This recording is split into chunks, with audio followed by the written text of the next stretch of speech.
ఏపీలో ఎన్నికలు అయిపోయిన తర్వాత అందరు ఎగ్జిట్ పోల్స్ కోసం చూస్తున్నారు కదా. సో ఈ వీడియోలో వచ్చేసరికి ఎలక్టర్ ఇన్సైట్ ఈ సర్వే సంస్థకు సంబంధించి ఒక సర్వే రిపోర్ట్ చూద్దాం. టోటల్ తెలుసు కదా 175 నియోజకవర్గాలు.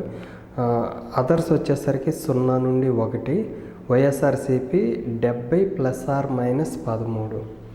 తర్వాత కూటమికి అంటే టీడీపీ, జనసేన, బీజేపీకి 105 ± 13. ఒకవేళ 13 ఎక్కువ వస్తే వైఎస్ఆర్సీపీకి 83 అయింది.